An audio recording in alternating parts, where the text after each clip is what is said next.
16-bit arcade graphics. You can't do this on Nintendo. Genesis does. 16-bit sports action. You can't do this on Nintendo. Genesis Does. Genesis Does. Genesis Does. Genesis Does. Genesis. What's going on YouTube, FraserBlueGame here, welcome back to another video, welcome back to Sega News Weekly. I was so glad that it managed to do better than I expected. Well, for me, 30 views is decent, even though it gets no views afterwards. But here we are, episode number 2 of Sega News Weekly, which has also been delayed for like a long time because I'm a lazy bugger. But anyways, onto the video, starting with... First up are two news articles related to Sega themselves, not the games, the company themselves. First up is that Sega Europe are relocating their entire QA division to Bulgaria. It's a shame because it was in England, and England's a nice country, I guess.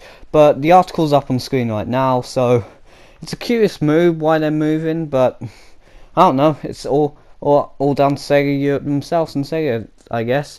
And the second piece of news, which is good for Western audiences, is that future Japanese Sega games might no longer launch in Japan first before coming to the West, so they can have like a worldwide release. Because stuff like Yakuza launched in Japan like in 2017 or 16, I think, and only came to Europe this year. So that's good for Western audiences who have to wait a long time to play these games. But overall, I think it's a good decision by Sega. So yeah, Sega related news out the way. On to the games topics. Moving on from the stuff about Sega themselves, is now we're regarding the mini consoles, specifically the Mega Drive Mini and the recently announced Analogue SG. First, let's start with the Mega Drive Mini. It's been delayed again for later in 2019, which would mean, oh, they're just delaying it for the inevitable and it's going to be bad. But actually, I would disagree with that statement very far.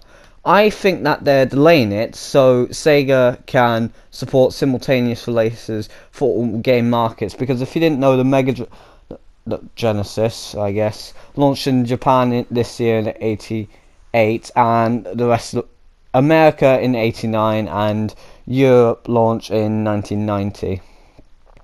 So they want to support all markets, which is good, because, and also they don't have bad games, which is common knowledge, but always good because no one likes that games. They did a terrible job.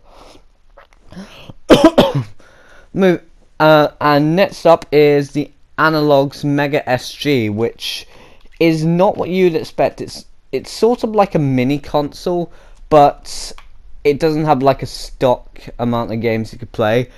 All Mega Drive and Genesis games are supported. No packing games. If you own any of them, you can just play them out the plug, and they're in HD, which is amazing. There's also a connector for Mega CD and Mega CD or Sega CD games. So that begs the question: what's going to be better, the Analogue SG or the Mega Drive Mini? Well, as I said earlier, the Mega SG has all the games supported and no packing games, but will be therefore more expensive because they will be in HD and stuff. So I'm looking at around £200. So if you own a lot of Mega Drive games, then yeah, that works. But if you don't, you just have to buy some. And compared to the Mega Drive games, you only have like a select amount of games you can play, which is not the best idea, but on the bright note, it's cheaper, and hopefully, since Sega fired at games, it will be good. Lastly, we're talking about Sega games.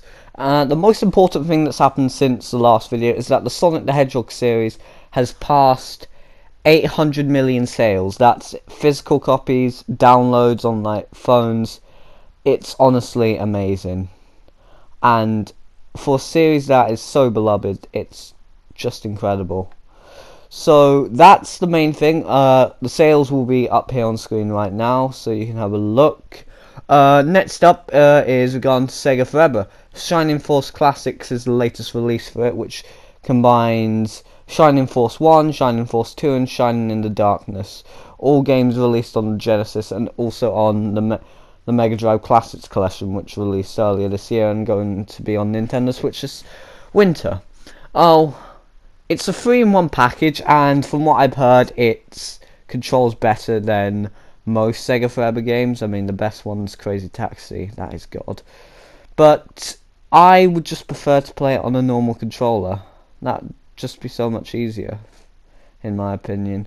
Next up is Sega Ages. Phantasy Star has been released for Sega Ages Switch, which is nice because Phantasy Star is a Sega series that everyone loves, mostly.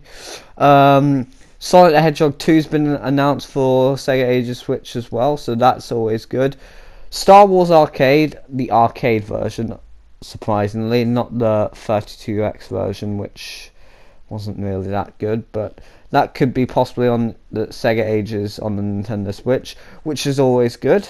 Sega have also released, this is my favourite part, Sega have also released a clothing store for Europe and the UK, so if I just like pop up some screenshots of my favourites, they're going to be supporting so many brands like Alex Kidd, Sonic, consoles like the Dreamcast, Mega Drive, and Streets of Rage, Jet Set Radio, the whole shebang. Like, these are some of my favourites on screen right now.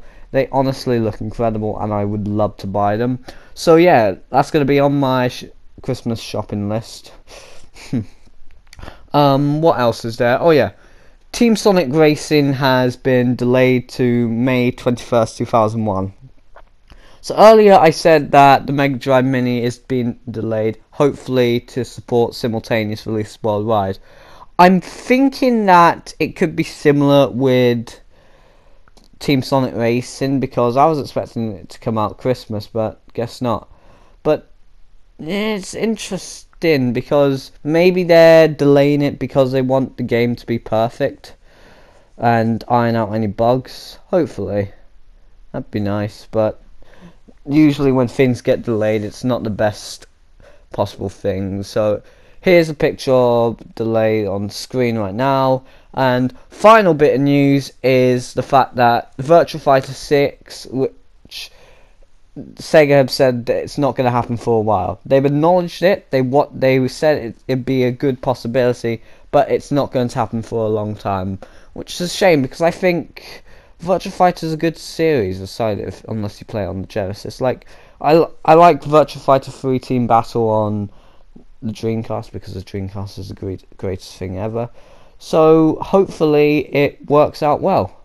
Alright guys, that's going to be the end of today's video. If you enjoyed, be sure to leave a like, subscribe, comment what you think of Sega, and share this video with friends. I'll see you all next time. Bye!